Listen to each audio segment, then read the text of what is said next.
जय हिंद साथियों, मैं नीलम प्रणामी। जैसा आप सब मुझे जानते ही हैं और काफ़ी समय के बाद मैं आपसे रूबरू हो रही हूँ और कुछ आजकल ऐसी कोई चर्चाएं चल रही है जिसके बारे में मैं आपसे थोड़ी सी बातचीत करना चाह रही हूँ। जैसा कि आप सबको पता ही है, हमेशा जो है हमारे देश में राजनीति धर्म के नाम पर होती आई है।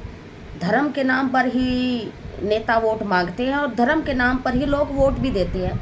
आपने देखा ही होगा, जैसे काफ़ी समय से अभी चुनाव के बाद, जैसे अभी 1 महीना ही हुआ है और काफ़ी समस्याएं सामने आ रही है। कहीं सीवर का पानी भरा है, कहीं नाले फिर से टूट रहे हैं, मतलब भ्रष्टाचार के मामले सामने आ रहे हैं। लोग आवाज़ भी उठा रहे हैं, लेकिन वही लोग पहले बीजेपी को वोट देते थे। कहने का अर्थ केवल इतना है कि उन्होंने वोट दिया बीजेपी को, कमल के फूल को, केवल धर्म के नाम पर। ठीक है, धर्म के नाम पर राजनीति आप सब कर रहे हैं, वो हम सब देख भी रहे हैं, भारत में ये सब हो रहा है।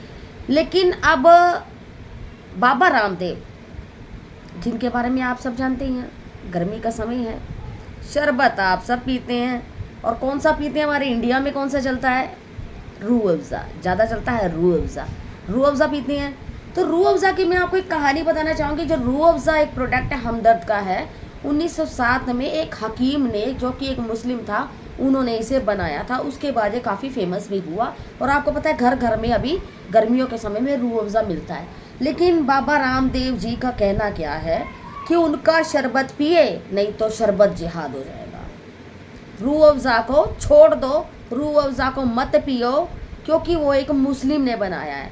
मतलब कि जैसे कोई क्रीम बनती है, उस प्रोडक्ट को लोग कैसे कहते हैं कि उस क्रीम से बेटर हमारी क्रीम इसलिए है क्योंकि ये आपको ज़्यादा गोरा बनाएगी। अगर कोई बिस्किट की बात करते हैं तो वे कहते हैं कि ये बिस्किट उससे बेटर है, ज़्यादा न्यूट्रिशियस है, तो इससे खाएं, ये इससे बेटर है इसलिए खाएं।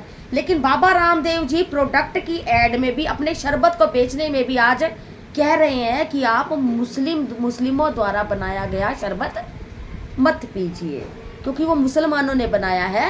अगर मुसलमानों ने बनाया शरबत आप पिएंगे तो हमारे देश के लिए अच्छा नहीं होगा। मतलब अगर महिलाओं से मैं कहना चाहूँगी, अगर आप बच्चों को शरबत जिहाद, एक नया वर्ड इन्होंने ईजाद किया है बाबा रामदेव जी ने, कि शरबत जिहाद से अपने बच्चों को बचाना है, अपने पति को, अपने ससुर को, किसी को भी, या अपने मेहमानों को शरबत जिहाद से बचाना है, तो उन्हें बाबा रामदेव जी द्वारा निर्मित पतंजलि का जो शरबत है वो पिलाइए। बाबा रामदेव जी के बारे में तो आप जानते ही हैं, जिन्होंने पहले कोई कोरोनिल बनाई थी जिससे कि कोरोना ख़त्म हो जाएगा, लेकिन सुप्रीम कोर्ट ने उनके ऊपर मतलब केस भी चला उनके ऊपर, उन्होंने माफ़ी भी मांगी। कहने का अर्थ केवल इतना है कि आज समय ये आ चुका है, राजनीति के साथ साथ अब प्रोडक्ट को बेचने के लिए भी बीजेपी के ही पिट्ठू बाबा रामदेव जी